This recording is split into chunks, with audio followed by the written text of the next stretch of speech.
welcome to the India's classes. നമ്മൾ ഇന്ന് accounts of non profit organisations ആണ് ഇന്ന് നമ്മൾ പഠിക്കാൻ പോകുന്നത്.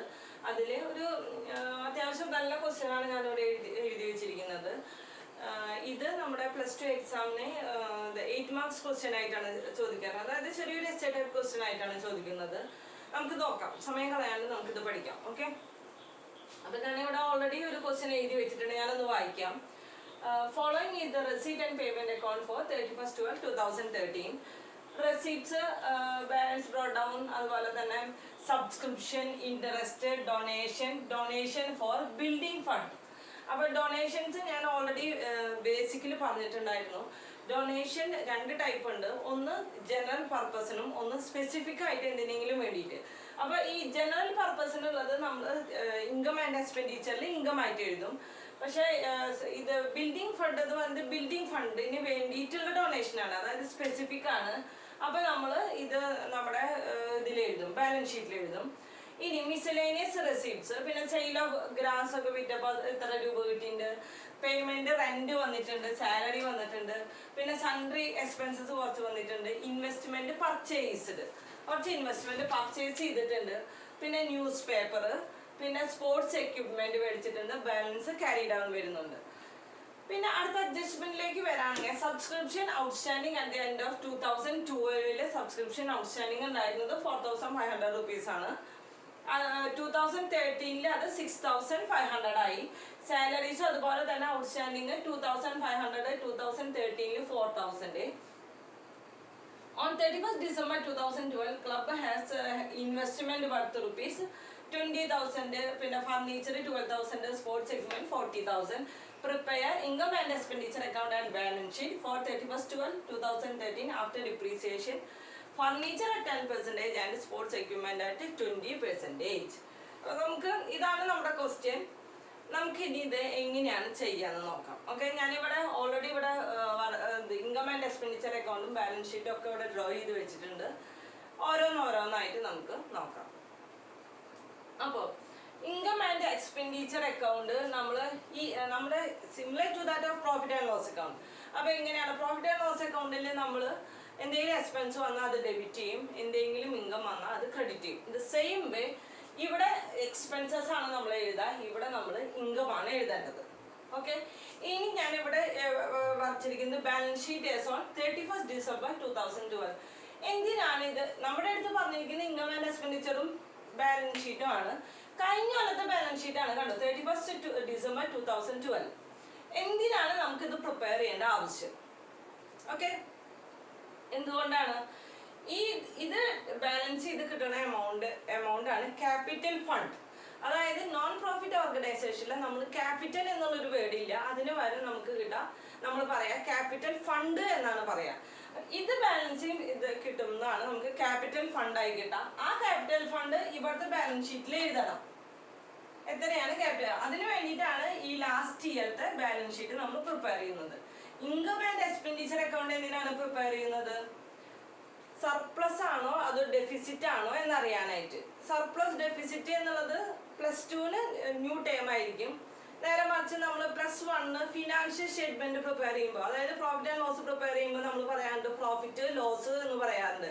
അതിൻ്റെ വേറൊരു നെയിമാണ് ഈ നോൺ പ്രോഫിറ്റ് ഓർഗനൈസേഷൻ അല്ലെങ്കിൽ നോൺ ട്രേഡിംഗ് ഓർഗനൈസേഷൻ വരുമ്പോൾ പ്രോഫിറ്റിന് നമ്മൾ സർപ്ലസ് എന്ന് പറയും, നേരെ മറിച്ച് ലോസിന് നമ്മൾ ഡെഫിസിറ്റ് എന്ന് പറയും. അങ്ങനൊരു വ്യത്യാസമുള്ള, പക്ഷേ അത് ഇമ്പോർട്ടൻറ്റ് ടൈമാണ്.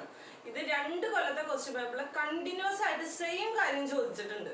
ഓക്കെ, അത് ഒന്ന് ഓർത്ത് വെച്ചോ. സർപ്ലസും അതുപോലെ തന്നെ ഡെഫിസിറ്റും 2 സിമ്പിൾ ടൈമാണ്, പക്ഷേ 2 പ്രാവശ്യത്തെ ക്വസ്റ്റ്യൻ പേപ്പറിൽ ഞാൻ കണ്ടു കേട്ടോ. ഇനി ബാലൻസ് ഷീറ്റ് 2 ബാലൻസ് ഷീറ്റും കൂടി ആയിട്ട് നമുക്ക് എങ്ങനെയാണ് പ്രിപ്പയർ ചെയ്യാൻ നോക്കാം. എല്ലാ ടൈമിലും സ്റ്റാർട്ട് ചെയ്യുന്ന പോലെ നമ്മൾ അഡ്ജസ്റ്റ്മെന്റിൽ നിന്നാണ് സ്റ്റാർട്ട് ചെയ്യേണ്ടത്. അപ്പോൾ നമ്മുടെ പ്രോബ്ലം മിസ്റ്റേക്ക് ഉണ്ടാവാൻ ചാൻസസ് കുറവാണ്. Okay, subscription outstanding at the end of 2012 4,500, 2013 6,500. അപ്പോൾ നമ്മൾ നോക്കാം സബ്സ്ക്രിപ്ഷൻ എത്രയാണ്. സബ്സ്ക്രിപ്ഷൻ എന്ന് പറഞ്ഞാൽ എന്താണ്? വരിസംഖ്യ. നമുക്ക് ഈ ഒരു ക്ലബിന് അല്ലെങ്കിൽ ഒരു ലൈബ്രറിക്കൊക്കെ കിട്ടുന്ന വരിസംഖ്യ, എല്ലാ മാസം കിട്ടുന്ന ആ സംഖ്യനെയാണ് വരിസംഖ്യ എന്ന് പറയാം. സബ്സ്ക്രിപ്ഷൻ എത്രയുണ്ട്? 57,500. അപ്പൊ നമ്മൾ ഇവിടെ സബ്സ്ക്രിപ്ഷൻ നമ്മുടെ ഇൻകം ആണ്. നമ്മുടെ ഇൻകം സൈഡിൽ എഴുതും സബ്സ്ക്രിപ്ഷൻ. ഓക്കെ, അതും അഡ്ജസ്റ്റ്മെന്റ് എടുക്കുന്നുണ്ട്. അത് കാരണം കൊണ്ട് ഞാൻ പിന്നെ വളരെ ചെറുതായിട്ടാണ് എഴുതുന്നത്. നമുക്ക് ഇത് ഫുൾ എക്സ്പ്ലെയിൻ ചെയ്യുമ്പോൾ സ്പേസ് ഉണ്ടാവില്ല ഇവിടെ എഴുതാനായിട്ട്. അപ്പൊ ചെറുതായിട്ടാണ് എഴുതുന്നത് കേട്ടോ. 57,500 ആദ്യം തന്നെ എഴുതി. Subscription outstanding at the end of 2012, അതായത് കഴിഞ്ഞ കൊല്ലത്തെ സബ്സ്ക്രിപ്ഷൻ 4,500 ഉണ്ട്. അപ്പൊ അങ്ങനെ പറയുമ്പോൾ നമ്മൾ എന്താണ് മനസ്സിലാക്കേണ്ടത്? ഈ സബ്സ്ക്രിപ്ഷൻ എന്ന് പറയുന്നത് ഇക്കൊല്ലം എത്ര രൂപയാണ് കിട്ടിയത്? 57,500 ആണ് കിട്ടിയത്. അതിൽ ചിലപ്പോൾ കഴിഞ്ഞ കൊല്ലത്തെ സബ്സ്ക്രിപ്ഷൻ അടയ്ക്കാത്തവരുണ്ടാവും, അതിപ്പോൾ കിട്ടിയിട്ടുണ്ടാവും. ചിലപ്പോൾ നമ്മൾ കൂടുതലായിട്ട് വേറെ ആരെങ്കിലും അടുത്ത കൊല്ലത്തെ സബ്സ്ക്രിപ്ഷൻ തന്നിട്ടും ഉണ്ടാവും. ആക്ച്വലായിട്ട് ഇപ്രാവശ്യം കിട്ടിയതാണ് ഈ സബ്സ്ക്രിപ്ഷൻ. നമുക്ക് ഏത് എമൗണ്ട് ആണ് എടുക്കേണ്ടത്? ഇക്കൊല്ലത്തെ എത്രയാണോ എമൗണ്ട് ഉള്ളത് അതാണ് നമുക്ക് ആവശ്യം. കഴിഞ്ഞ കൊല്ലത്തെ സബ്സ്ക്രിപ്ഷന്റെ ആ എമൗണ്ട് വേണ്ട. അടുത്ത കൊല്ലത്തേക്ക് ആരെങ്കിലും തന്നിട്ടുണ്ടെങ്കിൽ അതും വേണ്ട. അപ്പൊ നമ്മൾ നോക്കാണ് കഴിഞ്ഞ കൊല്ലം ഔട്ട്സ്റ്റാൻഡിങ് ആയിട്ട് കിട്ടാനുണ്ടായിരുന്നു. എത്രയാണ്? 4,500 കിട്ടാനുണ്ടായിരുന്നു. അപ്പൊ ഇപ്രാവശ്യം കിട്ടിയിട്ടുണ്ടാവുമല്ലോ. അപ്പൊ അതിന്റെ ആവശ്യമില്ല നമുക്ക് കറക്റ്റ് ആയിട്ട് ഇക്കൊല്ലത്തെ സബ്സ്ക്രിപ്ഷൻ എമൗണ്ട് ആണ് അറിയേണ്ടത്. അപ്പൊ ഔട്ട്സ്റ്റാൻഡിങ് 2012 കഴിഞ്ഞ കൊല്ലത്തെ സബ്സ്ക്രിപ്ഷൻ അപ്പൊ നമുക്ക് കിട്ടിയിട്ടുണ്ടാവും. അപ്പൊ നമുക്കത് ഇക്കൊല്ലത്തിൽ അത് അക്കൗണ്ട് ചെയ്യേണ്ട ആവശ്യമില്ല. അപ്പൊ കഴിഞ്ഞ കൊല്ലത്തെ സബ്സ്ക്രിപ്ഷൻ 4,500 അത് നമ്മൾ ഇതിൽ നിന്ന് മൈനസ് ചെയ്തു. ഓക്കെ, 4,53,500 ആയി. ഇനി ഇക്കൊല്ലം ഔട്ട്സ്റ്റാൻഡിങ് എത്ര നമുക്ക് കിട്ടാനുണ്ട്? 6,500 rupees നമുക്ക് കിട്ടാനുണ്ട്. അപ്പൊ ആഡ് ഔട്ട്സ്റ്റാൻഡിങ് 2013. ഇക്കൊല്ലം കിട്ടാനുള്ളത് എത്രയാണ്? 6,500. പിന്നെ അഡ്ജസ്റ്റ്മെന്റ്സ് ഒന്നുമില്ല. അപ്പൊ നമുക്ക് ഇനി ഔട്ടർ കോളത്തിലേക്ക് എഴുതാം. 005 6 7 8 9 59,500. കഴിഞ്ഞിട്ടില്ല. അഡ്ജസ്റ്റ്മെന്റിലത്തെ ഏതൊരു കാര്യം നമുക്ക് എന്താണ് രണ്ട് സ്ഥലത്ത് നമ്മൾ എൻ്റർ ചെയ്യണം. ഔട്ട്സ്റ്റാൻഡിങ് സബ്സ്ക്രിപ്ഷൻ കിട്ടാനുള്ള സബ്സ്ക്രിപ്ഷൻ അതെന്താണ്? നമ്മുടെ അസറ്റ് ആണോ ലയബിലിറ്റി ആണോ എന്നുള്ളതാണ് അടുത്ത ക്വസ്റ്റ്യൻ. നമ്മുടെ ഇൻകം, നമുക്ക് കിട്ടാനുള്ള ഇൻകം തീർച്ചയായിട്ടും അത് നമ്മുടെ അസറ്റ് ആണ്. ഞാനിവിടെ ഹെഡിങ് ഒന്നും എഴുതിയിട്ടില്ല, നമ്മൾ എഴുതാണ്ടാണ്. സ്പേസ് ഇല്ലാത്ത കാരണമാണ് ഞാൻ ഈ ഹെഡിങ് ഒന്നും എഴുതാണ്ടിരിക്കുന്നത്. Outstanding subscription. അപ്പൊ കഴിഞ്ഞ കൊല്ലത്തെ ഔട്ട്സ്റ്റാൻഡിങ് സബ്സ്ക്രിപ്ഷൻ ലാസ്റ്റ് ഇയറത്തെ ബാലൻസ് ഷീറ്റിൽ എഴുതാം. അതായത് 2012 4,500. ഇക്കൊല്ലത്തെ ഔട്ട്സ്റ്റാൻഡിങ് സബ്സ്ക്രിപ്ഷൻ നമുക്ക് അസറ്റ് ആണ്, കിട്ടാനുള്ള ഇൻകം ആണ്. എത്രയാണ്? 6,500. അതിന്റെ കാര്യം ഓക്കെ ഇല്ലേ? ഇനി അടുത്ത adjustment salaries. Same way salaries കഴിഞ്ഞ കൊല്ലം നമ്മൾ കിട്ടാനുള്ളതല്ല. സാലറി എന്ന് പറയുമ്പോൾ നമ്മുടെ എക്സ്പെൻസ് ആണ്. അപ്പൊ നമ്മൾ എന്താ പറയേണ്ടത്? കഴിഞ്ഞ കൊല്ലം കൊടുക്കാനുണ്ടായിരുന്ന സാലറി 2,500 കഴിഞ്ഞ കൊല്ലം കൊടുക്കാനുണ്ടായിരുന്നത് ഇക്കൊല്ലം കൊടുക്കാനുള്ളത് 4,000. അപ്പൊ നമ്മൾ നേരെ നോക്കാം ഇവിടെ സാലറീസ് എത്രയാണെന്നുള്ളത്. ഇവിടെ നമുക്കൊരു മാർക്ക് ഇടാം. ഇത് നമ്മുടെ കഴിഞ്ഞിട്ടുള്ളതാണ്, മാർക്ക് ഇടാം. അപ്പൊ നമുക്ക് ഈസി ആയിരിക്കും അത് ഇതാണ്. ഇനി സാലറീസ് എടുത്തു. സാലറീസ് 25,000. അപ്പൊ സാലറി എന്ന് പറയുന്നത് നമ്മുടെ എക്സ്പെൻസ് ആണ്. അപ്പൊ നമ്മുടെ സാലറി എഴുതി, 25,000 എഴുതി. ഇനി കഴിഞ്ഞ കൊല്ലം കൊടുക്കാനുണ്ടായിരുന്നത് കൊടുത്തിട്ടുണ്ടാകും ലോ. അപ്പൊ ലെസ് ഔട്ട്സ്റ്റാൻഡിങ് ഏരിയത്തെ 2012. അപ്പൊ അത് കൊടുത്തിട്ടുണ്ടാകും 2,500. കഴിഞ്ഞ കൊല്ലത്തെ കുറയ്ക്കാം, 22,500 കിട്ടി. ഇനി ഇക്കൊല്ലം നമുക്ക് കൊടുക്കാനുണ്ട്. ഇക്കൊല്ലത്തെ ഔട്ട്സ്റ്റാൻഡിങ് എന്ത് ചെയ്യണം? അപ്പൊ നമ്മൾ ആഡ് ചെയ്യണം. Add outstanding 2013. കഴിഞ്ഞ കൊല്ലത്തെ മൈനസ് ചെയ്യുക. കഴിഞ്ഞ കൊല്ലത്തെ കൊടുക്കാനുണ്ടായിരുന്നത് ഇക്കൊല്ലം കൊടുത്തിട്ടുണ്ടാവും എന്ന് വിചാരിക്കുക. അതുപോലെ തന്നെയാണ് ഇക്കൊല്ലത്തെ നമ്മൾ ആഡ് ചെയ്യുക. കൊടുക്കാനുള്ളത് എത്രയാണ്? 4,000. ഇതിന് ആഡ് ചെയ്ത് കഴിഞ്ഞാൽ കിട്ടുന്നത് 26,500. മനസ്സിലായിട്ടുണ്ടാവും എന്ന് വിചാരിക്കുന്നു. കഴിഞ്ഞ കൊല്ലത്തെ എന്തെങ്കിലും കൊടുക്കാനുണ്ടെങ്കിൽ നമ്മളത് മൈനസ് ചെയ്യണം. ഇക്കൊല്ലത്തെ കൊടുക്കാനുള്ളത് നമ്മൾ ആഡ് ചെയ്യണം. അതെങ്ങനെയാണ് മനസ്സിലാവേണ്ടത്? ഇപ്പൊ കഴിഞ്ഞ കൊല്ലത്തെ നമ്മൾ ടോട്ടൽ സാലറിയാണ് 25,000. കിട്ടിയതും കൊടുത്തതും ഒക്കെ കൂടിയിട്ടാണ് 25,000. കഴിഞ്ഞ കൊല്ലം കൊടുക്കാനുണ്ടായിരുന്നത് നമുക്ക് ഇക്കൊല്ലം കൊടുക്കേണ്ട വരും. അപ്പൊ നമ്മളത് മൈനസ് ചെയ്തു. ഇക്കൊല്ലത്തെ ഔട്ട്സ്റ്റാൻഡിങ് ഉള്ളത് നമ്മൾ ആഡ് ചെയ്തു. ഇനി അടുത്തത് on 31st December ഈ ഇങ്ങനത്തെ അഡ്ജസ്റ്റ്മെന്റ്സ് എന്തായാലും ഉണ്ടായിരിക്കും കേട്ടോ. ഔട്ട്സ്റ്റാൻഡിങ് കഴിഞ്ഞ കൊല്ലം ഇക്കൊല്ലം അങ്ങനെ എക്സ്പെൻസസ് ഇൻകംസും എന്തായാലും ഏതെങ്കിലും നമ്മുടെ ഇതിലുണ്ടായിരിക്കും, എക്സാമിൽ ഉണ്ടായിരിക്കും. ഇനി 31st December 2012 the club has investment ₹20,000. Investment കമ്പനിക്ക് ഉണ്ടായിരുന്നു 2012. അപ്പൊ ഇൻവെസ്റ്റ്മെന്റ് ഇറ്റ്സ് ആൻ അസെറ്റ് അല്ലെ. ഇൻവെസ്റ്റ്മെന്റ് എവിടെയെങ്കിലും ഇൻവെസ്റ്റ് ചെയ്യാന്ന് പറഞ്ഞാൽ അസെറ്റ് ആണ്. നമ്മൾ ശ്രദ്ധിക്കേണ്ടത് ഇങ്ങനെ എടുത്തു, അതായത് 2012 അപ്പൊ എന്തായാലും ഈ ബാലൻസ് ഷീറ്റിലാണ് വരേണ്ടത്. അപ്പൊ നമ്മൾ ഇവിടെ എന്ത് എഴുതി? ഇൻവെസ്റ്റ്മെന്റ് എന്ന് പറഞ്ഞ് എഴുതി. 2012 കാര്യമാണ് നമ്മൾ പറഞ്ഞിട്ടുണ്ട്. അപ്പൊ നമ്മൾ 20,000 അവിടെ എഴുതി. പിന്നെ നോക്കേണ്ടത് നമ്മൾ ഈ ഇൻവെസ്റ്റ്മെന്റ് ഇവിടെയും നമുക്ക് എഴുതണം. ഇവിടെ എന്തെങ്കിലും ഇൻവെസ്റ്റ്മെന്റ് കൂടുതലായി ചെയ്തിട്ടുണ്ടോ എന്നുള്ളതാണ്. അല്ലെങ്കിൽ വേറെ ഇൻവെസ്റ്റ്മെന്റിന് എന്തെങ്കിലും ഒക്കെ ഇൻട്രസ്റ്റ് ആയിട്ട് കിട്ടിയിട്ടുണ്ടോ എങ്ങനെയാണെന്നുള്ളത് നമുക്കൊന്ന് നോക്കാം. അപ്പൊ നമ്മൾ ഇവിടെ നോക്കി സബ്സ്ക്രിപ്ഷൻ ഇൻട്രസ്റ്റ്. പക്ഷെ ഇത് എന്തിന്റെ ഇൻട്രസ്റ്റ് ആണ് നമ്മുടെ അടുത്ത് സ്പെസിഫിക് ആയിട്ട് ഇൻട്രസ്റ്റ് ഓൺ ഇൻവെസ്റ്റ്മെന്റ് ആണോ അങ്ങനെ ഒന്നും പറഞ്ഞിട്ടില്ല. അപ്പൊ നമുക്ക് ഇത് മൈൻഡ് ചെയ്യേണ്ട ആവശ്യമില്ല. പിന്നെ ഡൊണേഷൻ, മിസ്സലേനിയസ് റെസീപ്റ്റ്സ്, ഇവിടെ റെന്റ്, സാലറീസ് കണ്ടോ. ഇൻവെസ്റ്റ്മെന്റ് പർച്ചേസ് ചെയ്തിട്ടുണ്ട് 25,000. അങ്ങനെ വരുമ്പോൾ നമ്മൾ എന്ത് ചെയ്യണം? ഇവിടെ ഇൻവെസ്റ്റ്മെന്റ് കഴിഞ്ഞ കൊല്ലത്തെ ബാലൻസ് ഷീറ്റ് 20,000 എഴുതി. ഇക്കൊല്ലത്തേലും ഇൻവെസ്റ്റ്മെന്റ് ഉണ്ട്. ആ ഇൻവെസ്റ്റ്മെന്റ് തന്നെ നമ്മൾ വേറെ ഒന്നും ചെയ്തിട്ടില്ല. അപ്പൊ ആ 20,000 എഴുതി. ഇനി എന്താ ചെയ്തിരിക്കുന്നത്? നമ്മൾ കുറച്ച് ഇൻവെസ്റ്റ്മെന്റും കൂടി പർച്ചേസ് ചെയ്തിട്ടുണ്ട്. Add purchased. എത്ര രൂപ വരെയാണ് ഇൻവെസ്റ്റ്മെന്റ് പർച്ചേസ് ചെയ്തിരിക്കുന്നത്? 25,000. 45,000 അവിടെ. ഇത് നമ്മൾ റെസിറ്റ് ആൻഡ് പേയ്മെന്റ് അക്കൗണ്ടിൽ നിന്നാണ് എടുത്തത് 25,000. അപ്പൊ രണ്ട് സ്ഥലത്ത് എഴുതേണ്ട യാതൊരു ആവശ്യവുമില്ല. നമ്മുടെ ഇവിടെ നമ്മുടെ കറന്റ് ഇയർ ബാലൻസ് ഷീറ്റിൽ മാത്രം എഴുതേണ്ട ആവശ്യമുള്ളൂ. അപ്പൊ നമ്മൾ അതും ഒന്ന് ടിക്ക് ചെയ്തു. ഇനി അടുത്തത് ഫർണിച്ചർ 12,000. കഴിഞ്ഞ കൊല്ലം ഫർണിച്ചർ ലാസ്റ്റില് എത്ര ഉണ്ടായിരുന്നു? 12,000 ഉണ്ടായിരുന്നു. ഇനി ആ ഫർണിച്ചർ ഇവിടെ നമ്മൾ 12,000 നമുക്ക് ഇവിടെ ലാസ്റ്റ് ഇയർ ബാലൻസ് ഷീറ്റിൽ സിമ്പിൾ ആയിട്ട് എഴുതാം. ആ ഫർണിച്ചറിന് ഇവിടെ എന്തെങ്കിലും ഫർണിച്ചർ കൂടുതൽ ആഡ് ചെയ്തിട്ടുണ്ടോ, അതോ അതെന്തെങ്കിലും സെല് ചെയ്തിട്ടുണ്ടോ ഒക്കെ നമുക്ക് അറിയണം. അപ്പൊ നമ്മൾ നോക്കാം ഇവിടെ ഫർണിച്ചറിന്റെ വല്ല കാര്യങ്ങളുണ്ടോ.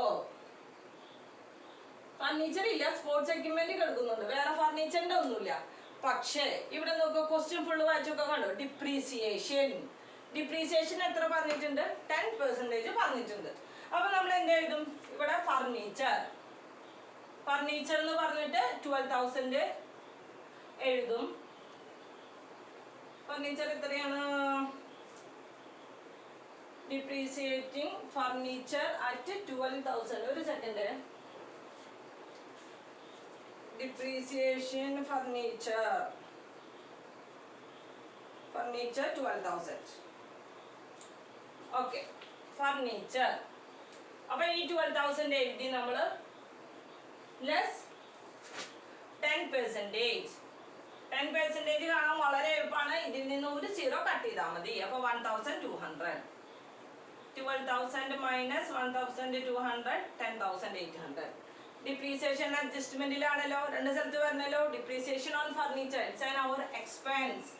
നമ്മൾ എക്സ്പെൻഡിച്ചർ സൈഡ് എഴുതി to depreciation on furniture 1,200. Outer കോളത്തിൽ എഴുതാം.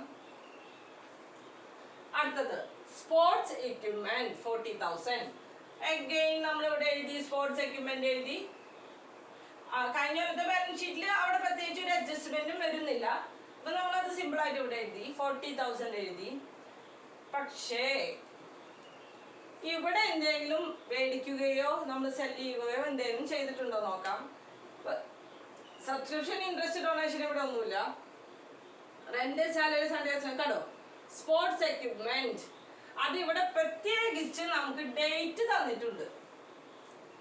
ഡിപ്രീസിയേഷനിൽ ആകെ കൂടി നമ്മൾ ശ്രദ്ധിക്കേണ്ട ഒരു കാര്യം ഡിപ്രീസിയേഷൻ കാണുമ്പോൾ ഡേറ്റ് മാത്രമാണ്. എന്നാൽ ഒരു കൊല്ലം മുഴുവൻ യൂസ് ചെയ്തിട്ടുണ്ടെങ്കിൽ നമുക്ക് സിമ്പിളായി കാണാം. 3 മാസമാണ് ഉപയോഗിച്ചിട്ടുള്ളതെങ്കിൽ 3/12 എന്നായിരുന്നു. 4 മാസമാണെങ്കിൽ 4/12. ഇവിടെ കണ്ടോ ഇവിടെ എന്നാണ് നമ്മൾ മേടിക്കുക, അത് ആ ഡേറ്റ് തരുമ്പോൾ നമ്മൾ അപ്പം ശ്രദ്ധിക്കണം അതിലെന്തോ ഒരു അഡ്ജസ്റ്റ്മെന്റ് ഉണ്ടെന്നുള്ളത്. കണ്ടോ ഇവിടെ 30th of ജൂണിലാണ് മേടിച്ചിരിക്കുന്നത്. അതായത് July, August, September, October, November, December അവർ 6 മാസമാണ് ഈ പുതിയത് മേടിച്ചത് യൂസ് ചെയ്തിട്ടുള്ളത്. അപ്പൊ നമ്മൾ ഇവിടെ എഴുതുമ്പോൾ എന്ത് എഴുതണം? സ്പോർട്സ് എക്യുപ്മെന്റ് എന്ന് പറഞ്ഞിട്ട് ഇന്നർ കോളത്തില് 40,000 ആഡ് പർച്ചേസ്ഡ്, പുതിയതായി പർച്ചേസ് ചെയ്തത് 30,000, അപ്പൊ 70,000 കിട്ടി. ഇനി നമുക്ക് ഡിപ്രീസിയേഷൻ കാണാം. ഡിപ്രീസിയേഷൻ കാണുമ്പോൾ ശ്രദ്ധിക്കണം, ഈസിയാണ്. അപ്പൊ 40,000ന്റെ അതായത് കഴിഞ്ഞ കൊല്ലത്തിന്റെ ഇത് എത്രയാണ്? ഡിപ്രീസിയേഷൻ 20% ആണ്. 10% എന്ന് പറയുമ്പോൾ 4,020 എന്ന് പറയുമ്പോൾ അതിന്റെ ഡബിൾ ആയിട്ട് 8,000 വരും. ഇനി ഈ 30,000ന്റെ നമ്മൾ എത്ര നാൾ ഉപയോഗിച്ചു? 20% 6 months മാത്രമാണ് ഉപയോഗിച്ചിട്ടുള്ളൂ അല്ലേ? അപ്പൊ 30,000ന്റെ 10% 3,000, 3,000 20% 6,000, 6,000 into 1/2 അപ്പൊ 3,000. അപ്പൊ ടോട്ടൽ ഡിപ്രീസിയേഷൻ എത്ര വന്നു? 11,000 വന്നു. 11,000 ഡിപ്രീസിയേഷൻ. 30,000 into 20/100 into 6/12. 6 മാസമാണ് നമ്മൾ ഉപയോഗിച്ചിട്ടുള്ളൂ. അപ്പൊ ലെസ് ഡിപ്രീസിയേഷൻ എത്രയാണ്? 11,000. അപ്പൊ ബാലൻസ് 59,000. ഈ ഡിപ്രീസിയേഷൻ നമ്മൾ ഇവിടെ എഴുതണ്ടേ? To depreciation on sports equipment 11,000. അത് കഴിഞ്ഞല്ലോ. അപ്പോ അതും കഴിഞ്ഞു. പ്രത്യേകിച്ച് പിന്നെ അഡ്ജസ്റ്റ്മെന്റ് ഒന്നുമില്ല. ഇവിടെ ഡിപ്രീസിയേഷൻ കഴിഞ്ഞു. ഇനി നമുക്ക് റെസിറ്റ് ആൻഡ് പേയ്മെന്റിലേക്ക് നോക്കാം. എവിടെയാണ് എന്തൊക്കെയാണ് എഴുതേണ്ടത് നോക്കാം. ഫിനിഷ് ചെയ്യാം. ഇനി to balance brought down and by balance carry down. Receipt and payment account ആണ്. Receipt and payment account is similar to that of cash book.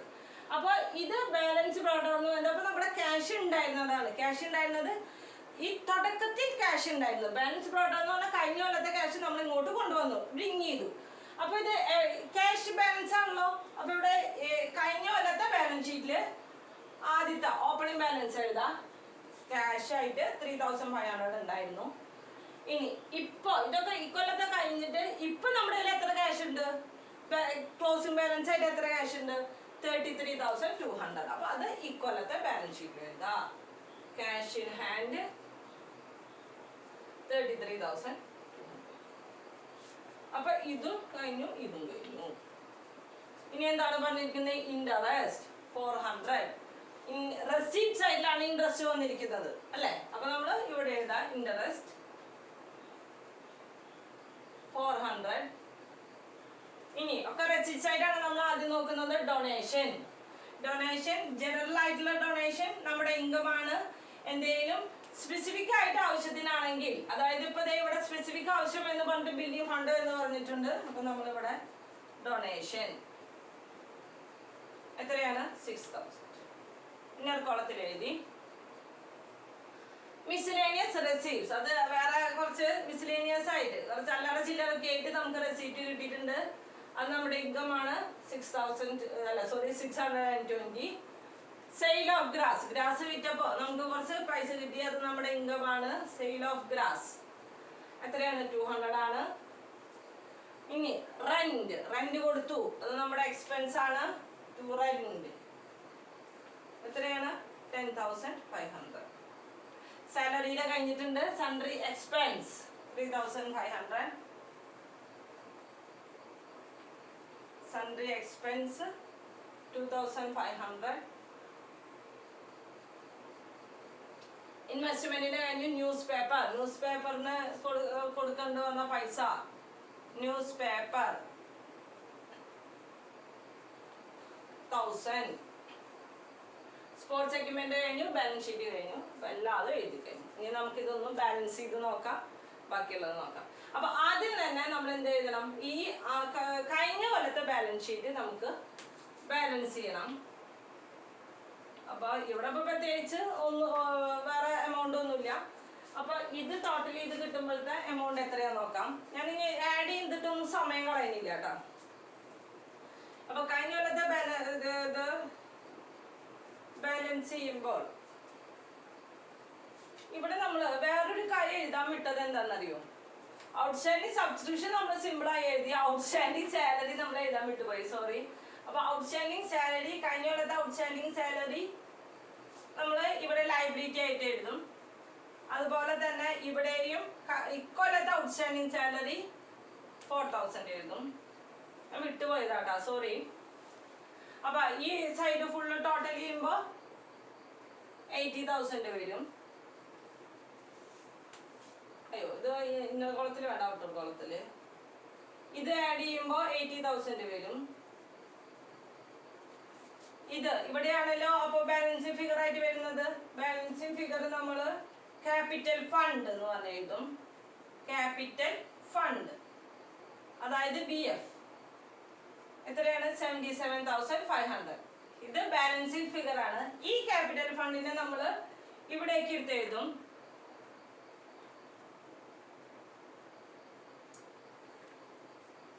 Capital fund, capital fund എന്ന് പറഞ്ഞിട്ട് ഈ എമൗണ്ട് കേട്ടോ 77,500 എഴുതി. ഇവിടെ നിന്ന് ഈ ക്യാപിറ്റൽ ഫണ്ട് കഴിഞ്ഞ കൊല്ലത്തെ ബാലൻസ് ഷീറ്റിന്റെ ബാലൻസ് ഫിഗർ ആയ ക്യാപിറ്റൽ ഫണ്ട് ആണ് ഇവിടെ എഴുതുന്നത്. ഈ ഡൊണേഷനെ നമുക്ക് ഇവിടെ എഴുതണ്ട, ഔട്ടർ കോളത്തിൽ എഴുതാണ്ട. ഇനി ഇത് രണ്ടും കൂടി ആഡ് ചെയ്യുമ്പോൾ ഇവിടെയാണ് കൂടുതൽ വരുന്നത്. ഓക്കെ, അപ്പൊ ഇത് ടോട്ടൽ ചെയ്യുമ്പോൾ കിട്ടുന്നത് നമുക്ക് 66,720. അപ്പൊ നമ്മൾ ഇവിടെയും അതുപോലെ തന്നെ എഴുതി 66,720 എഴുതി. ഇനി ഇവിടെയാണല്ലോ ബാലൻസ് ഫിഗർ വരുന്നത്. അപ്പൊ അത് surplus, excess of income over expenditure. അതായത് ഏതാണ് കൂടുതൽ? ഇൻകം സൈഡാണ് കൂടുതൽ, അതാണ് excess of income over expenditure. Meaning surplus എന്ന് പറഞ്ഞിട്ട് ഇതിൽ എഴുതാം. ബാലൻസിങ് ഫിഗർ ആണിത്. ബാലൻസിങ് ഫിഗർ 13,020 കിട്ടും. ഓക്കെ, ഈ സർപ്ലസ് നമ്മൾ എന്ത് ചെയ്യണം? നമ്മൾ നമ്മുടെ ഫിനാൻഷ്യൽ സ്റ്റേറ്റ്മെന്റിൽ ചെയ്യുന്ന അതേപോലെ തന്നെ പ്രോഫിറ്റ് നമ്മൾ എന്ത് ചെയ്യും? ക്യാപിറ്റലിന്റെ കൂടെ ആഡ് ചെയ്യും. ഇതുപോലെ തന്നെ നമ്മൾ എന്ത് എഴുതണം? Add surplus 13,020. ഇത് രണ്ടും കൂടി ടോട്ടൽ ചെയ്യുമ്പോൾ 90,050 90,520 വരും. ഇനി നമ്മൾ അസറ്റ് സൈഡും ലയബിലിറ്റി സൈഡും കൂടെ ആഡ് ചെയ്യുക. അസറ്റ് സൈഡ് ആഡ് ചെയ്യുമ്പോൾ 1,54,520 വരും. ഇവിടെയും 1,54,520.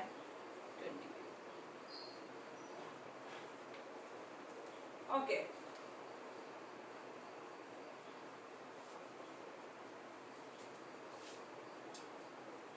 ഇവിടെ ഈ എമൗണ്ട് ഞാൻ എഴുതിയത് തെറ്റിയിട്ടുണ്ട്. 33,200 അല്ല, 33,220 ആണ് കേട്ടോ. അപ്പൊ ഇവിടെ 33,220 വരും. അങ്ങനെയാണ് ഇവിടെ വരുന്നത്. ഓക്കെ, അപ്പോൾ ഈ പ്രോബ്ലം നിങ്ങൾക്ക് മനസ്സിലായിട്ടുണ്ടാവും എന്ന് വിചാരിക്കുന്നു. നമുക്ക് ഇനി അടുത്ത പ്രോബ്ലം ആയിട്ട് നെക്സ്റ്റ് ക്ലാസ്സിൽ കാണാം. ഇതിൽ പ്രത്യേകിച്ച് കൂടുതലായിട്ട് പുതിയ അഡ്ജസ്റ്റ്മെന്റ് ഒന്നുമില്ല. ഇതിൽ ശ്രദ്ധിക്കേണ്ടത് ആകെ കൂടിയിട്ട് ഈ ഔട്ട്സ്റ്റാൻഡിങ് സബ്സ്ക്രിപ്ഷൻ, ഔട്ട്സ്റ്റാൻഡിങ് സാലറിയാണ്. അത് ഒരേ ഒരു കാര്യം തിങ്ക് ചെയ്താൽ മതി. കഴിഞ്ഞ കൊല്ലത്തെ ഔട്ട്സ്റ്റാൻഡിങ് ആണെന്നുണ്ടെങ്കിൽ മൈനസ് ചെയ്യുക, ഇക്കൊല്ലത്തെ ഔട്ട്സ്റ്റാൻഡിങ് നമ്മൾ ആഡ് ചെയ്യുക. അത് ഇൻകം ആയാലും ശരി, എക്സ്പെൻഡിച്ചർ ആയാലും ശരി, അങ്ങനെ മാത്രം തിങ്ക് ചെയ്താൽ മതി. കഴിഞ്ഞ കൊല്ലത്തെ കാര്യമാണെന്നുണ്ടെങ്കിൽ നമ്മളത് ഇൻകം ആണെങ്കിൽ ഇൻകം ആയാലും എക്സ്പെൻഡിച്ചർ ആയാലും അങ്ങനെ വലിയ കാര്യമായിട്ട് ചിന്തിക്കണം എന്നൊന്നുമില്ല. ശരിക്കും പറയാണെന്നുണ്ടെങ്കിൽ കഴിഞ്ഞ കൊല്ലത്തെ ഔട്ട്സ്റ്റാൻഡിങ് സബ്സ്ക്രിപ്ഷൻ കിട്ടാനുണ്ടായിരുന്നു, ഇക്കൊല്ലം കിട്ടിയിട്ടുണ്ടാവുമായിരിക്കും. അപ്പൊ അത് ഈ കൊല്ലം ഇൻക്ലൂഡ് ചെയ്യേണ്ട ആവശ്യമില്ല, അതുകൊണ്ടാണ് അത് മൈനസ് ചെയ്യുന്നത്. അത് മനസ്സിലാക്കി അങ്ങനെ വേണമെങ്കിൽ ചെയ്യാം, അല്ലെങ്കിൽ ഇങ്ങനെ ആലോചിച്ചാലും മതി. കഴിഞ്ഞുള്ളത് മൈനസ് ചെയ്യാം, ഇക്കൊല്ലത്തത് ആഡ് ചെയ്യുക എന്നുള്ളത്. പിന്നെ നമ്മൾ ഇത് ബാലൻസ് ഷീറ്റ് ഉണ്ടാക്കാനായിട്ട് ഡിപ്രീസിയേഷൻ്റെയും അതൊന്ന് ശ്രദ്ധിക്കണം. അപ്പം ഇനി അടുത്ത ക്ലാസ്സിൽ വേറെ ക്വസ്റ്റ്യൻ ആയിട്ട് കാണാം. ഓക്കെ.